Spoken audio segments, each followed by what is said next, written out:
The following production is part of the Play Some Video Games podcast network.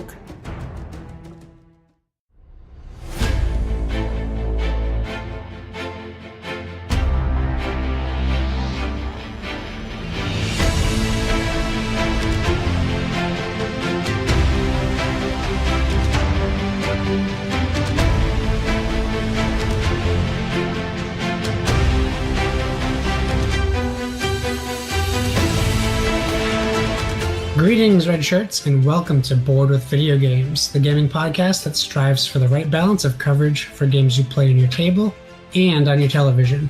You can think of us as the Kirk and Spock of gaming podcasts. We're a proud member of the Play Some Video Games podcast network.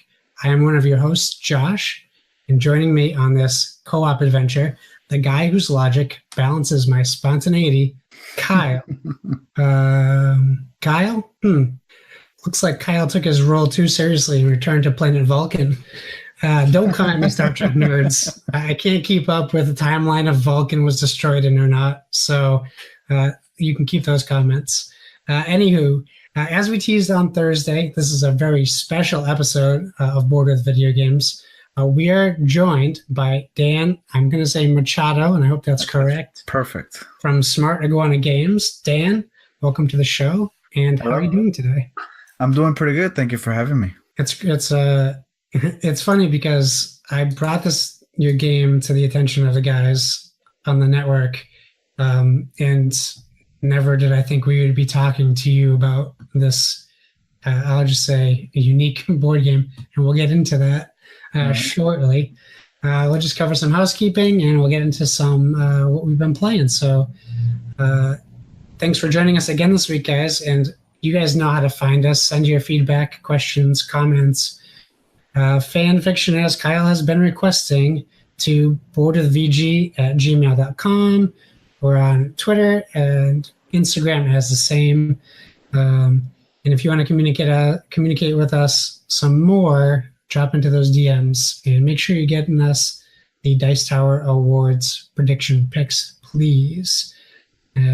Hashtag your games and your pictures with Board with VG, and let's keep that conversation going. We love seeing all your pictures.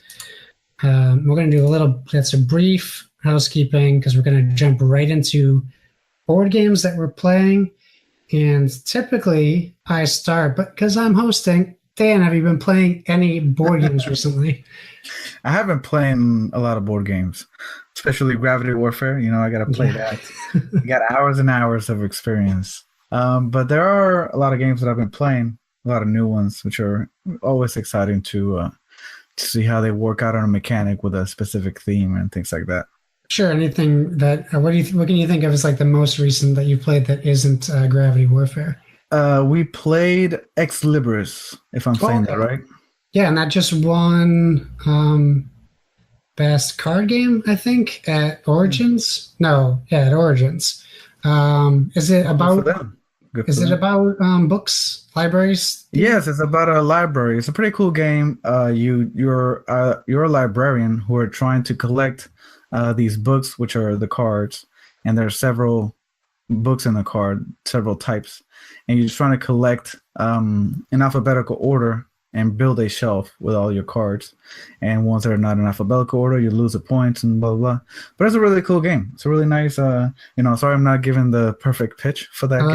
That's okay. But it is, I can recommend that. It's a really cool game. We just played it. My wife loved it. And but I won, so she didn't like it that much. I know what that feeling is like. So that's by Renegade Games. And what do you think? What's the difficulty? Is this like an entry-level game or maybe like a more seasoned gamer? Ex Libris? Yeah.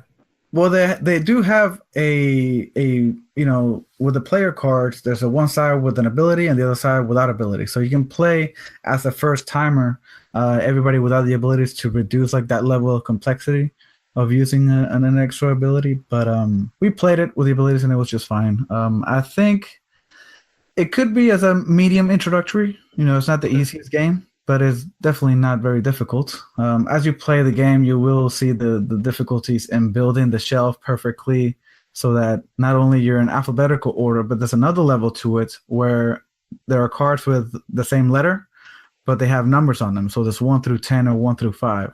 So not only do they have to be in alphabetical order, but also in numerical order.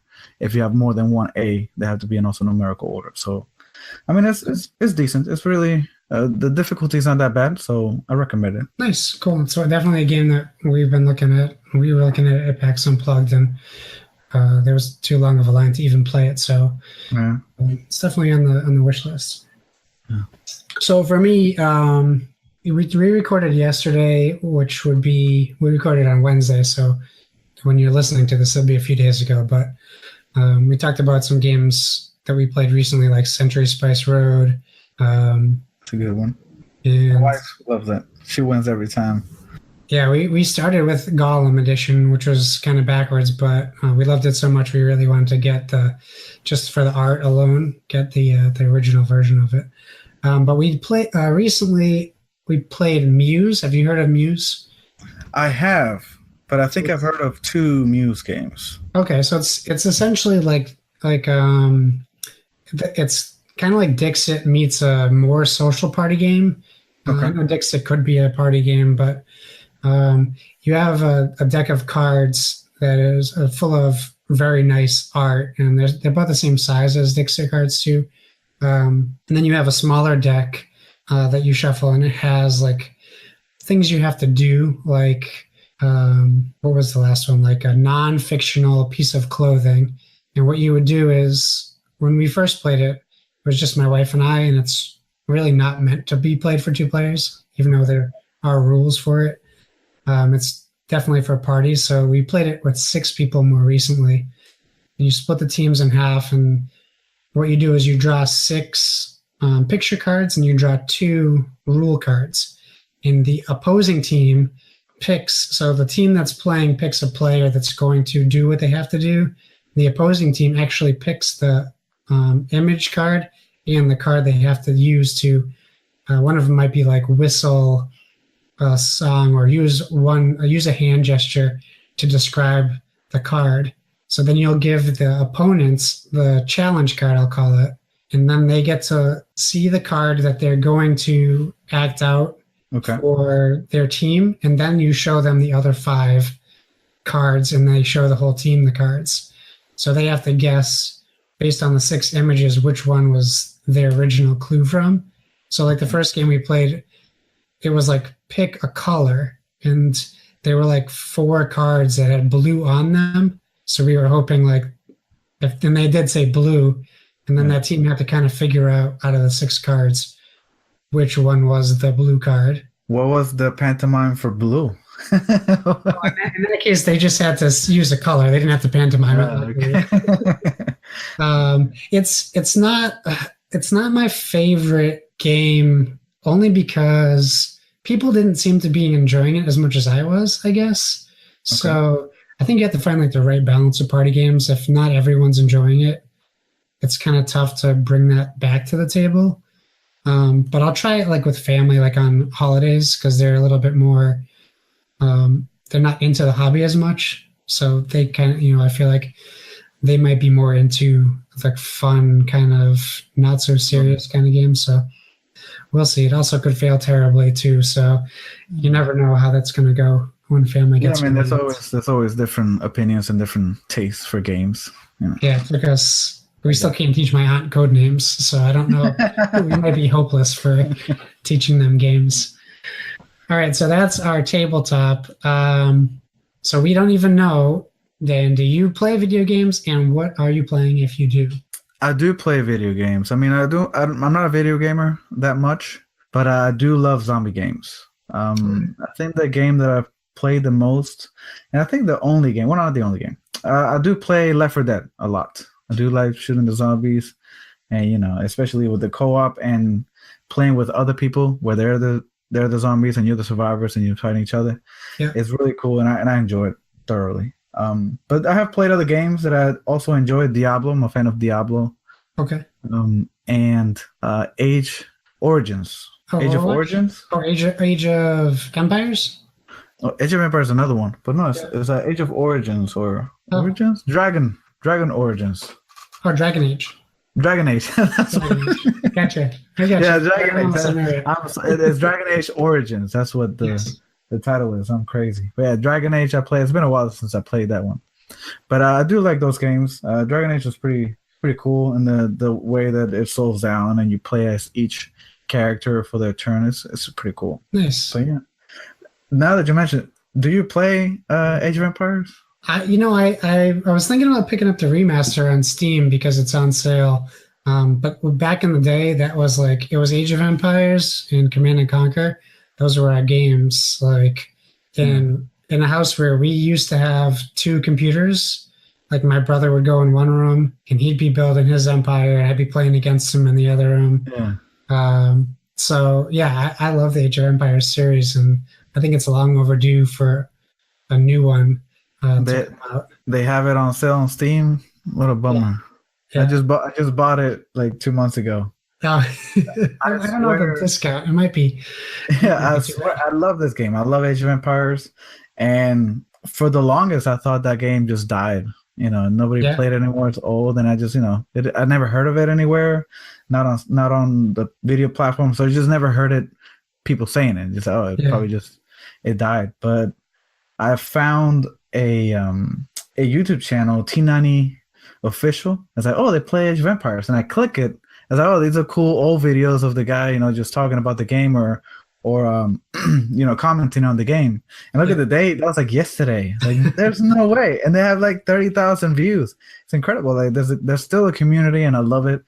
And the reason for that is because the reason I was looking for that is because I was trying to develop a cool empire building game, and I was trying to see the old game that I used to play, and I want to see maybe get inspired and see if I can pull something out of that game. And but yeah, there's still a community, and I love it. I got the game, and I'm playing. I suck. I don't know if I can say that in your podcast. Yeah, you can. But I'm not as good as I was before. I can say that right now. I definitely hear you on that. Noob. Now, so have you played Civilization before? I have not. So I had never played it. It's Civilization 6 is out now, but it kind of came out around the same time I was playing Age of Empires, and I always looked at it, at least when I was a kid, as like a less fun, more like because it's political, like, and you have to deal with like all these different aspects, not just fighting. Right. At least so I thought. But since I just upgraded my PC, so I've been joining all the PC gamers again. And my buddy has convinced me to get Civilization 5, which is like $13 right now. And it's basically a better Age of Empires. You have all the same stuff from Age of Empires, building like a military, but you're also developing like your own country. Like I started as Greece, and you choose where to settle like your city. And I settled on the side of water, so I could have a harbor and a lighthouse, and then you send out like scouting parties, and you have to fight off barbarians to keep your land. And then eventually you can run into other players. But I suck at it too. I didn't know what I was doing. And the guys I was playing with, they're like, compared to me, they're seasoned veterans. Like I didn't know you could build a city on top of your city. So for 3 hours we played, I just had one city, and I was just getting crushed by barbarians. Yeah. And they're thriving with like 4 cities, 5 cities, keeping going. I'm like, but it's really good. I would say if you're looking for any kind of inspiration, it definitely adds a lot to what Age of Empires offers. Yeah. So it's pretty good. We're enjoying it a lot right now. And then today there's a game called Level Up Heroes that dropped on Game Pass. If you have Xbox Game Pass, it dropped day and date, so it's free for Game Pass. It also dropped on PlayStation. I think it's a $30 game. It's a little cutesy kind of game for me, but it's a hack and slash game where you're reviving ghosts of dead soldiers, and you can use their spirits to summon things to fight on your side. And I guess as you play through the game, there'll be a point where you can create your own levels and you can share them with the community. And after I completed the first level, it said, you have unlocked cross-platform play. So I'm assuming that means I'll be able to play with people on the PC. And maybe the Switch if it comes out. I'm not sure what consoles it is out on. I know we won't be able to do that with PlayStation because they don't like to play with others, which is what it is. yeah. No, right now, the last console I owned was Nintendo 64. Really? Yeah. That's not Nintendo. That's not a bad thing.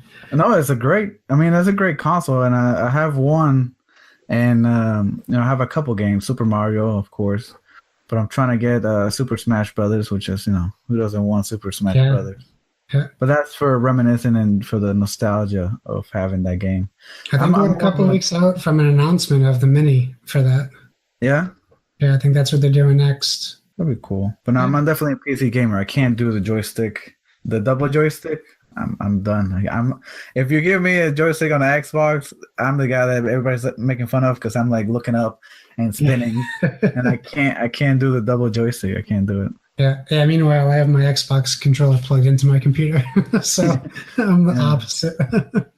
It's been so long. Once you get away from PC gaming, like everything is foreign.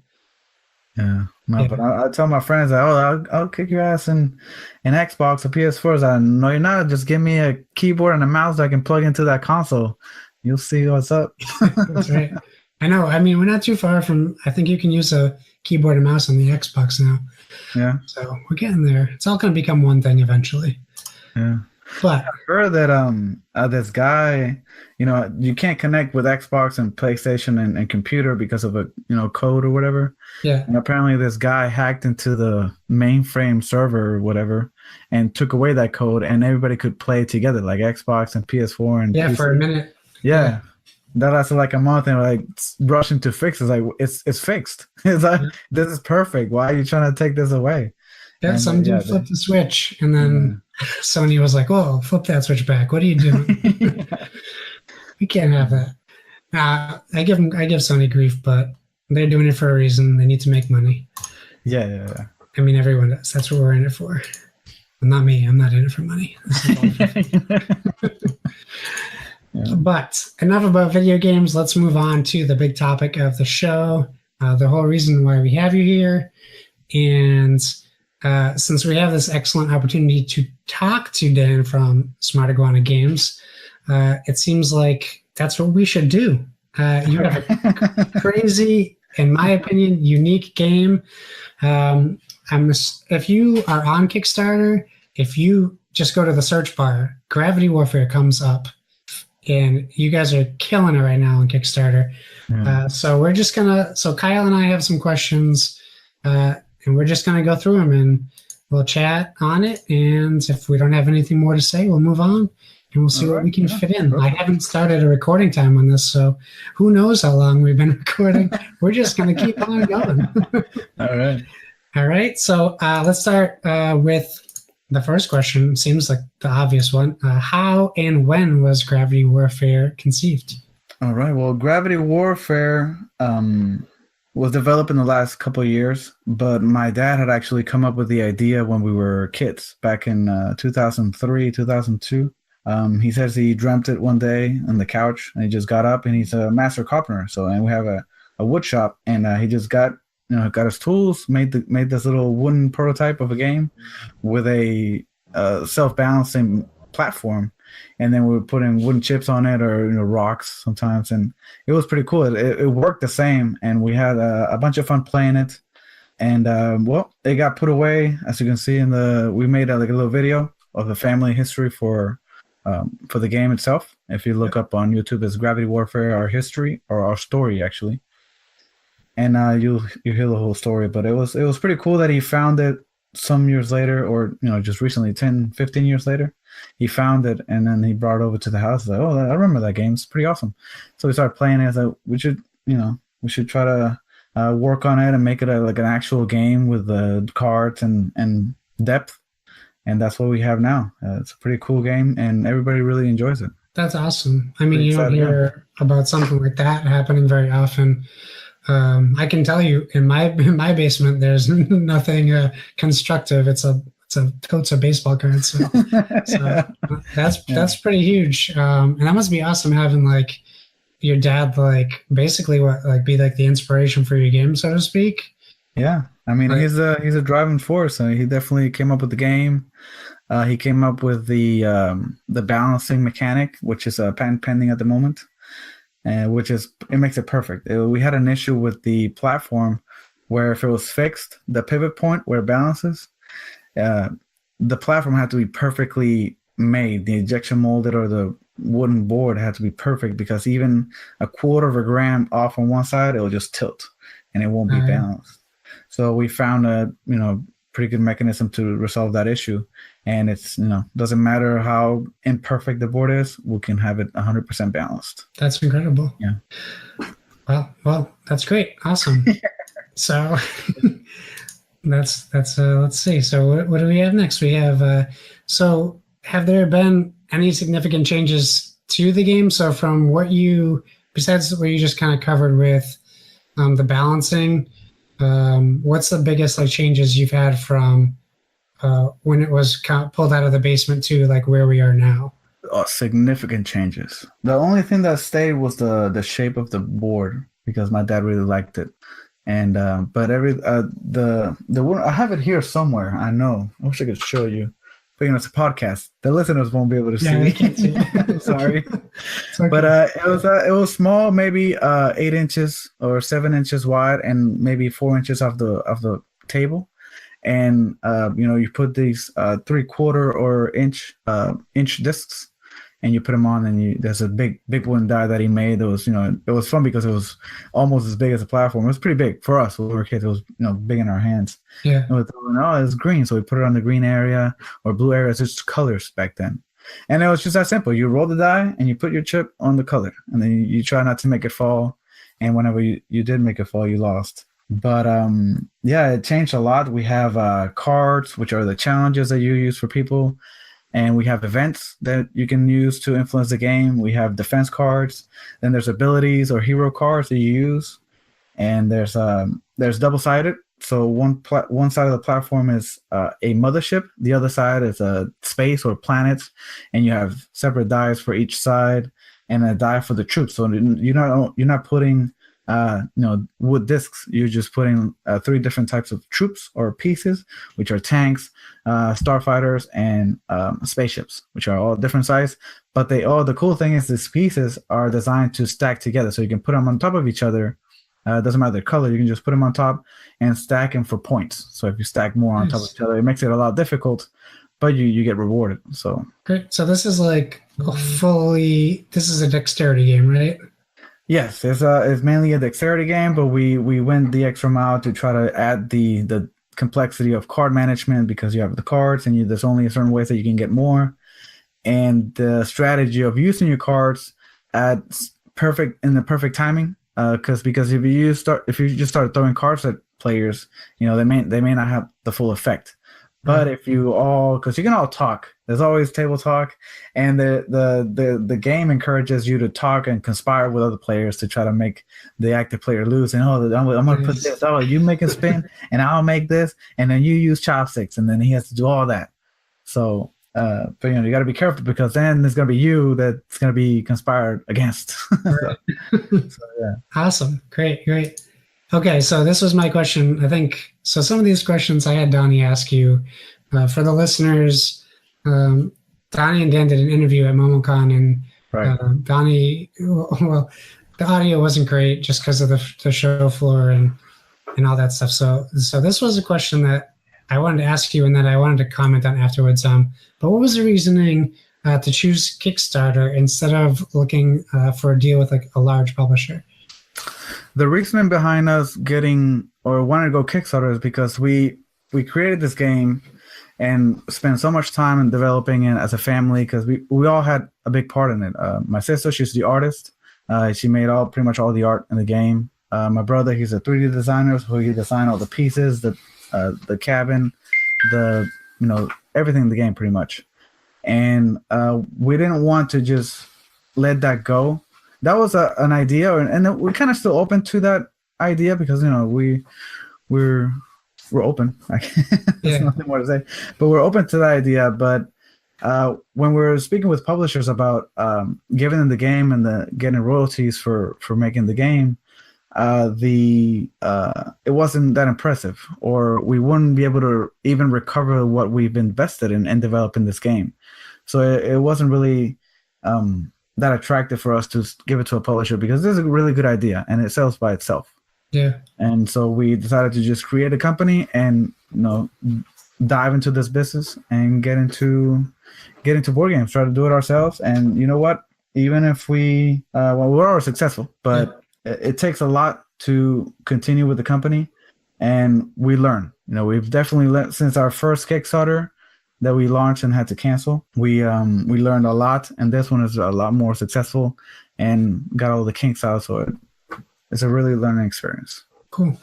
So I guess what I wanted to know, like when you guys were looking at Kickstarter, was it any bit like overwhelming? Did you worry about the amount, like the saturation of board games on Kickstarter right now? Or was it just kind of like, we're going to do this and, we're set to go and we'll make it happen, whatever? No, we had that, we have that mentality of just, we got to get it done. We got to get it done and, just go for it, because this is what we're doing and we have to do it. Yeah. That's just it. But we did try to navigate around the dates of Kickstarter. We knew that there were some games that were coming out, really popular games. So we tried to avoid some dates. And this second time, we didn't do that because we wanted to promise 30 days. Yeah. We had the last one that we did try to plan out, so we didn't have anything crazy launching within the week. So that was a good launching. This one, we just wanted to do 30 days after the previous one, and that's what we did. Okay, cool. So you kind of alluded to it earlier, and before I ask you about it, I just wanted to tell you, I was an original backer. Okay. And I thought it was great what you guys did, because you never see people do that. But can you talk about the decision to cancel the original Kickstarter and what kind of went into that? Yeah, there was when we did cancel the campaign, the first two comments on our comment section was WTF. And I know that feeling, and it is crazy, but we didn't want to deliver a game just to deliver it. A lot of people that are out there are just in it for the money, and we got the money, let's just do it, get the game out there, and we'll fix it later, or whatever it is their train of thought. We did see some errors in our campaign. The first one was the shipping. We were a little expensive on our international side, which was really detrimental to our campaign and getting those international backers, because I was getting a lot of messages and I was losing a lot of backers because it was too expensive. So that was one thing that we wanted to address and fix. The other one was the fact that we made the game, it was 2 to 4 players, and then we had the idea of adding the 5th and 6th player as an expansion. So we made the prototypes, which we make them ourselves, just a couple of parts that we just can't make. But we make the games, and we wanted to make it full to show it at conventions. This is what the game could be. It's full to the 6 players, blah, blah. But people really got used to that. Our backers got really used to it. And when they saw on our previous campaign, there was 2 to 4 players with a 5th and 6th player expansion at I think it was $60,000 goal.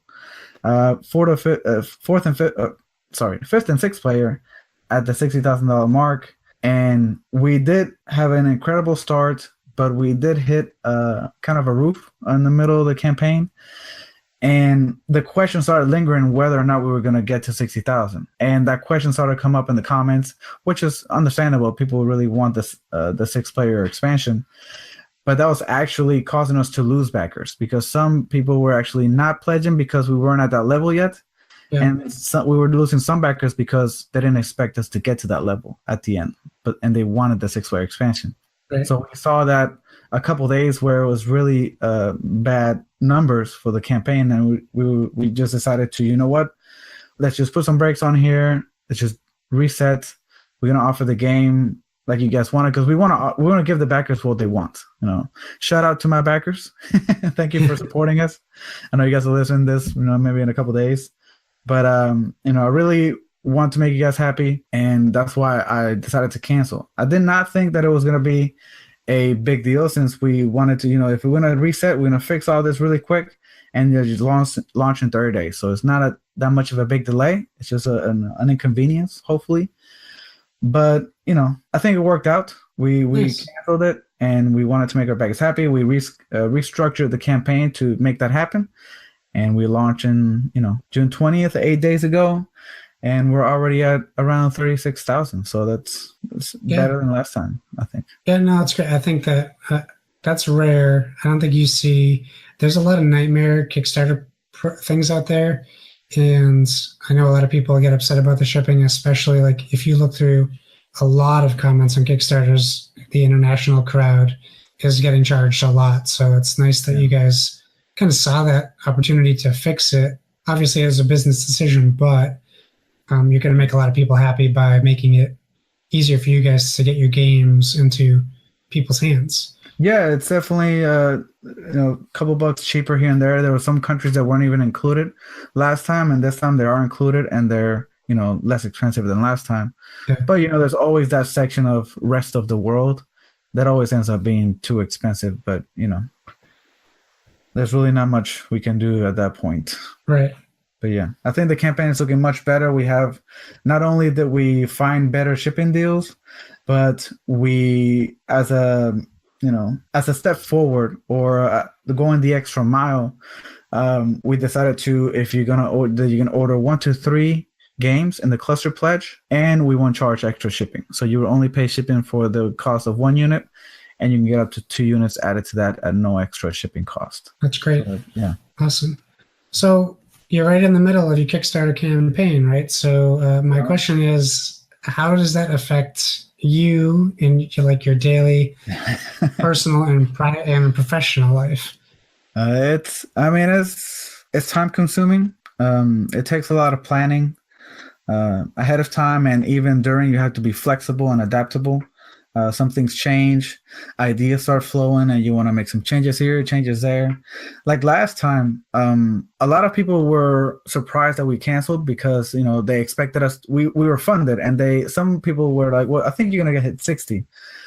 But we didn't want to wait right until the end, maybe 2 days before, that we see that maybe we would get there, and then maybe we would have went past it easily with flying colors. Yeah. But maybe we weren't going to pass it. And then I didn't want to wait until just a few days before the end of the campaign to decide to cancel it. So that's why we canceled earlier. But I did lose my train of thought, and I don't know what the question was. That's okay. It's just how is the Kickstarter affecting you in daily life? So having that adaptability and flexibility of during the campaign, a lot of things come up. A lot of people want to give you offers. We have a lot of retailers that are interested, international distributors, and you had to balance all that, including ad management. Getting all the campaigns out there, all the press releases, and mailing lists, and et cetera, YouTube videos, Facebook videos, so everything. You have to really balance and have a plan. Balance out everything and have a plan. But you do, even if you're super busy, even if you're, unless it's an emergency, you have to take some time off. So at any job, including Kickstarter, and I don't want to seem like I'm not taking it this seriously. I take this very seriously. But at a certain time, I got to, make sure I separate this office in my house from the rest of my house, which is in my life. So I leave this here and I go enjoy. I have some dinner with my wife and talk to her and watch some TV. But you always have your phone, making sure nothing's crazy coming up. But yeah, you have to take time off, and it's crazy. It's crazy. I bet. I can't imagine. Yeah. But it's good, right? It's awesome. Good experience. You have to do it. You have to do Kickstarter if you're in any kind of business that you can use Kickstarter as a platform to get you somewhere. Do it, and do it with a smile on your face. Don't get too bogged in the details or anything. If you have a good idea, a good project, or if you're even passionate about a project and not even really a good idea, but you're just passionate, you want to get it done, some people may just support you. And it's an experience like anything else, and then you're gonna learn. Learn. Cool. So before we started recording, we were talking about all these conventions you've been to. So that leads into the next question.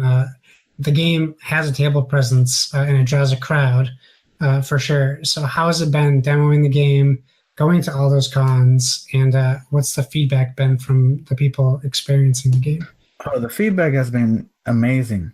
We really haven't received, excuse me, much negative feedback. We really haven't received that much negative feedback going to conventions.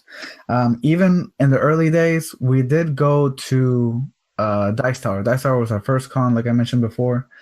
And even then, I know that the game is not as good as I think it was back then. It wasn't as good as I thought it was back then. Sure. But it's definitely not as good as it is now. We have evolved a lot ever since then because we have players that saw us on Dice Tower and saw us later, maybe at MumbleCon or at Origins, and they're like, "This game is not the same." It's like, no, it changed a lot. So, and it changed for the better. The emotions that I felt the first convention in Dice Tower, it was incredible. It was, you have this game on the table, and people, I'm playing, explaining this game, and just people stop next to the table, surround the table, and they want to see this crazy balancing platform that doesn't fall. How is that happening? And then they see the pieces all on the board, and then it's tilted, but it has to fall. Why is it not falling? That's what people think. Is like, what? And then people are trying to put that last one on there, maybe, and then everything goes to the table or falls. Everything falls, and everybody's having a good time. Even the person that just lost the round. It's like, oh my God, I lost, and then smiling and having a good time, and everybody around is like, oh, you almost had it. even your opposing team, even the opposing players, I mean, they're like, oh, you should have done this, or you could have done that, and you almost had it. And it's really fun to see people having that much fun in a game. And not only that, but after a while playing at Dice Tower, I took a break and I went over to check out the games, talk to the publishers or designers that were there. And I look back, and there's a couple of clicks here and there, groups of people watching on the tables, but this big, circle surrounding our table, and they're all watching the game, and it was really humbling. And I love that people really enjoy the game, and we're having fun playing it. And it was the same experience at every convention. Yeah, we went to plenty of conventions. I don't know if we were recording when I said that. No, that was before recording, yeah. Right. We went to Gen Con, Dice Tower Con, Dragon Con, Shush Con, Whose Turn Is It Anyway, Scare Up, which are local conventions here in South Carolina and North Carolina. FWA, which other ones? I know I'm missing a bunch, but there's so many. There's no way you can remember them all. Yeah. Been to a lot of conventions, and it's been pretty awesome. We have this year, we're going to go to Dice Tower in, a week? Yep. And we're going to go also to Gen Con and Dragon Con, which are already scheduled. Nice. And other than that, it's all from here.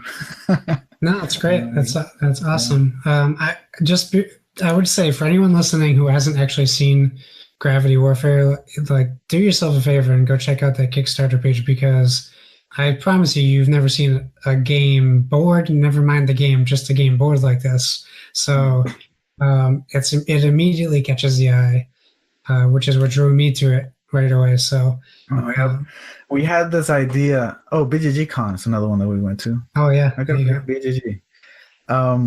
We had an idea because we went to a convention. I think it was Gen Con, and we saw all these Catan games on the floor. This huge Catan, and you always see the huge chess game that people just move the king. It's huge pieces. Yeah. I was like, that really catches the attention of people, and that's for the novelty. It's really fun to do that. So we decided to do a jumbo version of the game. So we have this jumbo version of Gravity Warfare that is huge, people size, and you grab the pieces, they're like fist size, and you put it in. The first time we tried it was at Dragon Con, and it was amazing. We had so many people coming in that saw the big platform, was like, oh my God, this looks awesome. They played it. It's like, oh, you know what? We have this little one, board game version that we have on Kickstarter. They said, oh, that's a little one. And they're the same. Oh my God. And then, they played both of them, and it was really awesome. One of our most tiresome conventions. We were there from early in the morning setting up. And it was really all thanks to the staff at Dragon Con. They allowed us to be right in front of the game library, across from the main hall, which was like everybody that wanted to go into board games, they had to see us, along with other players that were there. But yeah, we had all this traffic, and then constant people almost we had to kick people out of games. Almost. Because we didn't do that. But almost we're like, okay, this is how you play. Is it? All right, we got to get another group here. Sorry. Yeah. And then constant people. So it was really awesome. And we're glad that we got all these people playing and just seeing the game and knowing the name Gravity Warfare. Nice. That's a great problem to have. Yeah, right? Right. So, all right. So let's look into 12 days from now. Kickstarter, your project's over. It's already funded. So you can have all your post-production on the game and shipping and backing. But what I want to know, after Gravity Warfare, the initial Kickstarter is done, what is next for you? Are you going to take a little vacation? Do you have other games you're thinking of doing? Are you thinking of expansions? Like, what do you think is next for you after? I know it's a little, maybe even presumptuous to ask you this question, but is there something after Gravity Warfare? Oh, there's plenty after Gravity Warfare. We have all these ideas that we wanted to implement into this game, but it was too much stuff. And we wanted to really dial it back because even at the beginning, before we even launched the first campaign, we wanted to do a deluxe version of the game, including the jumbo, and offer in the Kickstarter. Which, one was just a little bit more expensive than the regular one, but the jumbo was really expensive and a nightmare to manufacture, and like the logistics and all that, it was crazy. So we decided that we were doing just a little too much on our first go, our first Kickstarter and our first game. And we just wanted to, dial it back, just stick with the basics, maybe add a few things here and there, which we did, but really stick with the base game and then go forward after we have this game. And like a little leg going, getting the ball rolling, then we'll do more.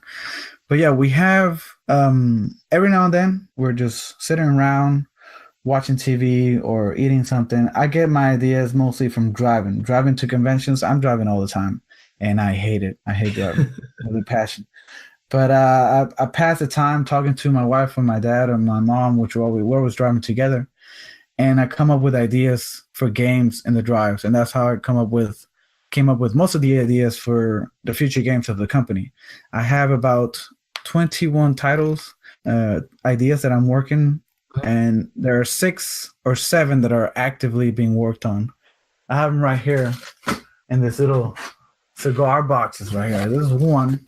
This is a zombie game. I can't open it though. Can't open it. I have this one. Which one is this one? This is a fighting game with gods. Nice. It's really cool. This is one of my dad's ideas. What's this one? Oh, this is good. I can't even tell you the basics or the theme because I'll give it away. This is a really good. I really like this one. Take That. It's a heavy Take That game. I love it. Nice. So what the listeners can't see is you're pulling out these pretty decent sized boxes, and occasionally some game pieces will pop out. This is a pet game that I came up with. This is early. I think the second one that I came up with, a pet game where you play as a dog or a cat in a house. What's this other one? These will all be under Smart Iguana Games, most likely. Yes. They're all under the company, and I think it'll be a really good, nice sized company. We don't want to be, Hasbro. Hey, Cephalofair is one guy who made Gloomhaven. I think you can do anything you set your mind to. If I can do that.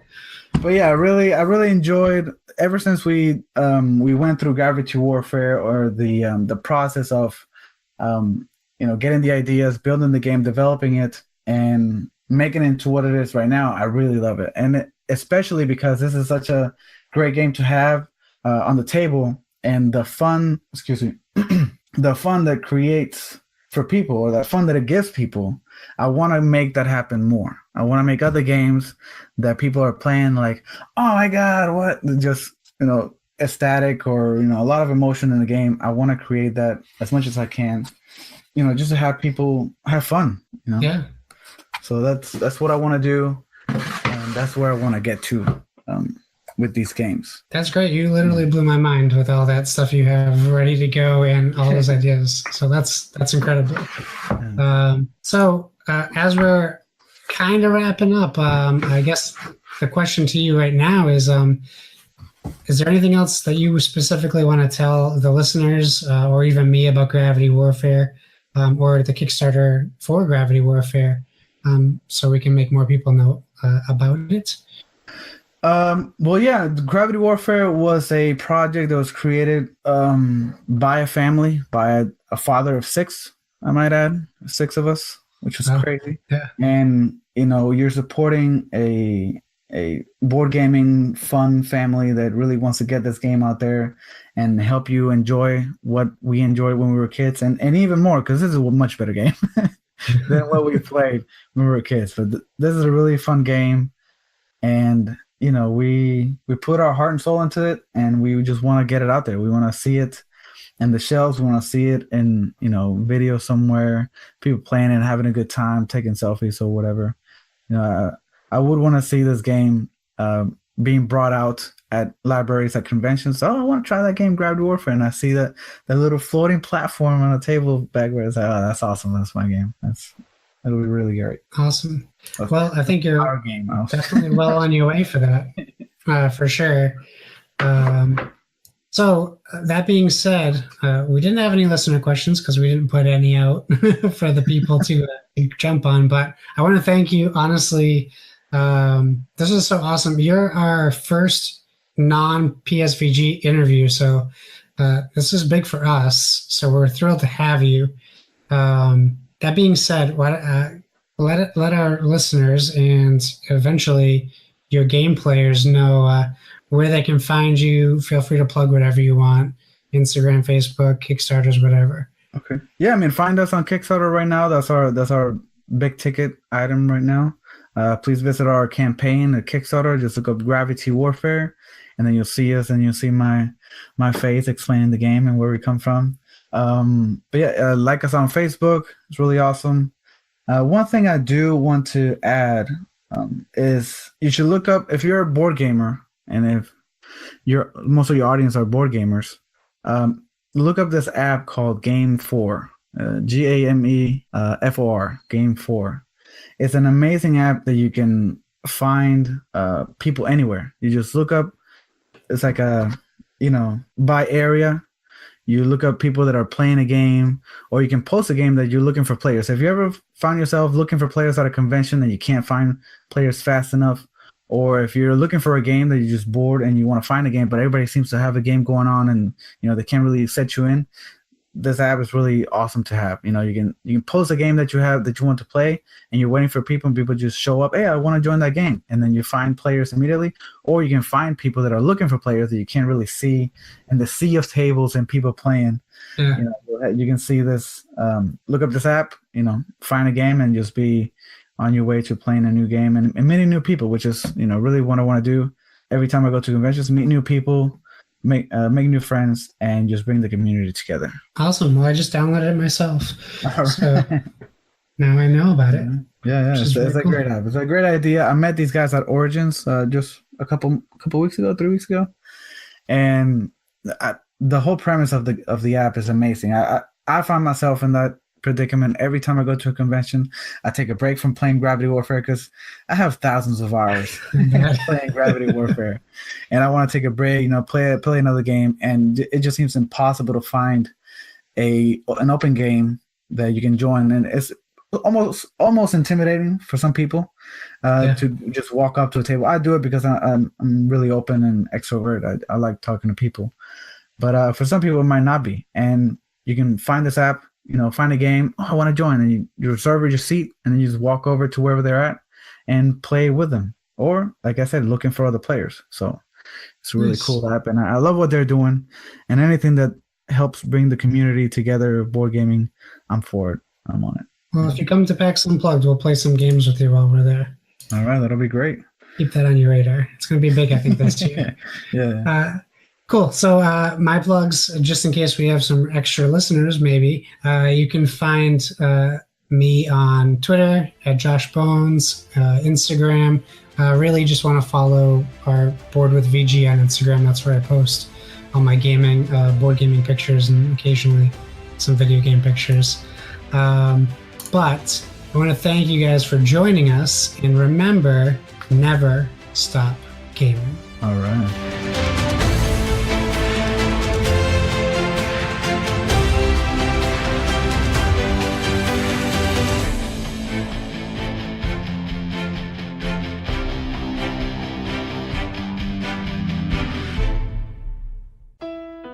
This has been a production of the Play Some Video Games Podcast Network.